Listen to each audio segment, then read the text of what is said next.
रूपा रसोई में सबके लिए नाश्ता बना रही होती है। जब खाना बन जाता है तो रूपा सबके लिए नाश्ता टेबल पर लगा देती है। अंजलि को ऑफिस जाने के लिए काफी ज्यादा देर हो रही थी और वो जल्दी से नाश्ता करने आती है तो देखती है कि नाश्ते की टेबल पर पराठे रखे हुए हैं। ये देखकर अंजलि अपनी देवरानी से कहती है, रूपा, ये क्या है? तुमसे कितनी बार कहा है कि ये गरीबों वाला नाश्ता मेरे लिए मत बनाया करो। लेकिन जेठानी जी, चाय के साथ आप 2 पराठे खा लोगी ना तो आपको बहुत ताकत मिलेगी। पराठे तो वैसे भी सेहत के लिए बहुत अच्छे होते हैं। मैं जब भी सरकारी स्कूल में चाय पराठे खाती थी ना और अचार के साथ स्कूल में भी पराठे ही लेकर जाती थी, मेरा तो पूरा दिन पराठों से ही चल जाता था। यही तो दिक्कत है कि तुमने मुझे भी अपनी ही तरह समझ लिया है। अरे तुम्हारा और मेरा स्टैंडर्ड बहुत ही अलग है। तुम बार बार क्यों भूल जाती हो कि तुम कितनी गरीब हो? दीदी, भले ही मैं गरीब घर से आई हूँ, लेकिन अब तो आप और मैं, हम दोनों ही इस घर की बहू है ना। ओ शट अप! तुम अपना और मेरा कंपैरिजन करो ही मत। तुम गवार गरीब अब मेरी बराबरी कर रही हो। जाओ मेरे लिए कॉर्नफ्लेक्स लेकर आओ, वही बहुत हेल्दी होता है, मैं वही खाऊंगी। वो दीदी, मुझे कॉर्नफ्लेक्स बनाने नहीं आते। आपने सिखाए तो थे, लेकिन फिर भी मुझे अच्छे से नहीं आए। आप वापस बता दो कैसे बनाने हैं, मैं बना देती हूँ आपके लिए। एक यही तो दिक्कत है तुम जैसे गरीब लोगों की। दुनिया में कितनी नई नई चीजें आ गई, लेकिन तुम्हें पता नहीं, मीठे के नाम पर गुड़ खा लोगे और तीखे के नाम पर मिर्ची। दीदी, जहाँ तक मुझे पता है कि आपके कॉर्नफ्लेक्स ताने देने से तो नहीं बनते, तो क्या फायदा मुझे सुनाने का। इससे अच्छा तो यही है कि आप बता दो। आपको देरी भी तो हो रही होगी ना। ये लो मेरा फोन और इसमें वीडियो देखकर बना दो जल्दी से कॉर्नफ्लेक्स। तब तक मैं अपना बाकी का काम निपटा लूं, वरना तुम तो लेट करके ही मानोगी। अंजलि अपनी देवरानी को गरीबी का ताना देकर वहाँ से चली जाती है। अंजलि इसी तरह हर बात में अपनी देवरानी को नीचा ही दिखाती रहती थी और रूपा शांति से उसकी बातों को भी सुन लिया करती थी।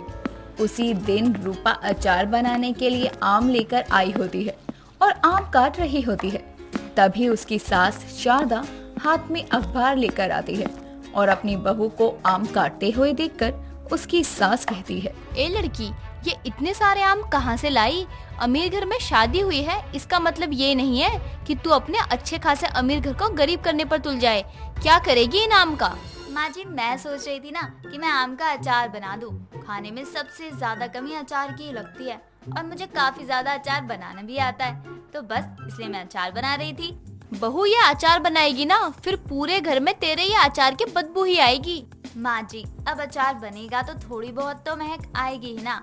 और चिंता मत करो, मैं धूपबत्ती जला दूंगी, पूरे घर में महक आने लगेगी। और धूपबत्ती से घर में भी सकारात्मक ऊर्जा आती है। कभी तो तू अपनी गरीबी से उठकर ऊंचा सोच लिया कर। या तूने ये ठान ही रखा है कि मैं गरीब हूँ तो गरीब की तरह ही रहना है और आसपास वालों को भी गरीबी का स्वाद चखाना है। माँ जी, ऐसा भी क्या हो गया जो आप और जेठानी जी बस मुझे इतना सुनाती ही रहती हो। अरे मैं भी तो इसी घर की बहू हूँ ना, तो मुझे बहू की तरह क्यों नहीं रखा जाता है? बहू, तू है ही इतनी गरीब, अब अपनी जेठानी को ही देख ले। एक तो इतनी अमीर है, ऊपर से इतनी अच्छी जॉब करती है, वो पैसे लाती है घर में, ना ही तेरी तरह बस उड़ाती रहती है। माँ जी, लेकिन अब तो मैं आम ले आई हूँ ना, तो इसे फेंक थोड़ी सकते हैं। मैं इनका अचार ही बना देती हूँ। बहू, तुझे समझने में भी कोई परेशानी है क्या? अरे पहली बात तो अचार गरीबों के लिए ही होता है, उन्हें कुछ नहीं मिलता तो वो अचार रोटी खा लेते हैं। ऊपर से हम अगर अचार खाएंगे तो बाहर से ही मंगवा लेंगे ना। रूपा को अपनी जेठानी और सास दोनों ही गरीब होने के लिए काफी ज्यादा सुनाते रहते थे। ऐसे ही एक दिन रूपा और उसकी जेठानी अंजलि दोनों घर का राशन लेने जाते हैं। रूपा एक किराने की दुकान के सामने रुकती है और अपनी जेठानी से कहती है, दीदी, अब तो हमारे घर के पास ही एक नई दुकान खुल गई है। अच्छा है, अब हमें ज्यादा दूर नहीं जाना पड़ेगा। चलो सामान ले लेते हैं, जल्दी काम खत्म हो जाएगा हमारा भी। क्या तुम यहाँ से घर के राशन का सामान लेती हो? अरे यहाँ क्या तुम पाव और किलो में छूट मांगती हो? आप ऐसे क्यों बोल रही हो? घर का राशन ही तो भरवाना है और घर के पास दुकान खुल गई है, तो ये तो हमारे लिए ही अच्छा हुआ ना। अब हमें दूर नहीं जाना पड़ेगा सामान लेने के लिए। अब हम यहीं से सब ले लेंगे और ज्यादा सामान लेने पर सच में हमें कुछ तो छूट देगा ही ना ये। अरे कभी किराए की दुकान पर अपनी उधारी को छोड़कर आगे बढ़ो, तुम्हें नहीं पता, लेकिन अब मॉल की तरह घर की राशन का भी मॉल है। तुम्हारी बनिया की दुकान में किलो भाव करने से अच्छा है अब बीकेडी चलते हैं। वो भी बनिया की दुकान ही होती है, लेकिन बात तो उसमें कुछ और होती है। बीकेडी, ये क्या होता है? मैंने कभी नहीं सुना बीकेडी। अपने शहर में भी है क्या या किसी दूसरे शहर में है? अपने शहर क्या, हर मोहल्ले में होती है, वो भी एक नहीं 2-3। उसमें घर के राशन का सारा सामान अलग अलग तरह का मिल जाएगा।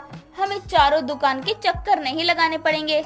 मुझे भी देखनी है अब तो कि आखिर ये बीकेडी की दुकान है क्या। आखिर मैंने तो कभी नहीं देखी। मैं तभी तो बोलती हूँ, गरीब की सोच कभी गरीबी से उठ नहीं सकती। अरे मैं तो यही सोचकर हैरान हूँ कि पता नहीं क्या सोचकर देवर जी ने तुमसे शादी की। अंजलि जितना रूपा को किसी बात के लिए समझाती है, उससे कई ज्यादा रूपा को उसी बात के लिए ताने देकर शर्मिंदा कर देती है। ऐसे ही कई दिनों तक चलता रहता है। कुछ दिनों बाद अंजलि अपनी दोस्त ऋतु को अपने घर बुलाती है। ऋतु और अंजलि दोनों बैठकर मॉकटेल्स पी रहे थे। तभी वहाँ रूपा आ जाती है और दोनों के हाथों में मॉकटेल्स देखकर रूपा बोलती है, जेठानी जी, ये आप क्या पी रही हो? अरे घर में शराब पी रही हो, माँ जी ने देख लिया तो कलेश हो जाएगा। रूपा, ये क्या बकवास कर रही हो? दिखाई नहीं दे रहा मेरी दोस्त आई है? यहाँ फालतू में मेरी नाक मत कटवाओ, जाओ यहाँ से। जेठानी जी, आप समझ नहीं रही हैं। शराब अच्छी चीज नहीं होती, आपको नहीं पीनी चाहिए, बहुत बेकार होती है। सेहत तो खराब होती ही है, लेकिन आसपास के लोग भी शर्मिंदा कर देते हैं। ये कौन है अंजलि? तुम्हारे घर में ऐसे कैसे लोग हैं? मॉकटेल्स को शराब बोल रही है, कितनी गवार है ये। मैं बोल रही हूँ तो समझ नहीं आ रहा रूपा तुम्हें? जाओ यहाँ से। ऋतु की बात सुनकर अंजलि को और भी ज्यादा गुस्सा आता है और वो जबरदस्ती रूपा को वहाँ से भेज देती है। अंजलि बाहर वालों के सामने भी अपनी देवरानी का अपमान करती है। ऐसे ही कई दिनों तक चलता रहता है। कुछ दिनों बाद अंजलि खाना बनाकर लाई होती है और अपनी पड़ोसन विमला आंटी को अपने हाथों का बनाया खाना खिलाती है। और वो खाना खाने के बाद विमला कहती है, बहू, भगवान ने तुझे अमीरी तो दे दी, लेकिन अच्छा खाना बनाने का गुण नहीं दिया। अरे अच्छा खाना तक बनाना नहीं आता तुझे, तू क्या अपने पति और बच्चों का पेट भरेगी? लेकिन आंटी जी, मैंने बहुत ही मेहनत से खाना बनाया है, आप ऐसे क्यों बोल रही हो? किसी की मेहनत को ऐसे खराब नहीं बोलते।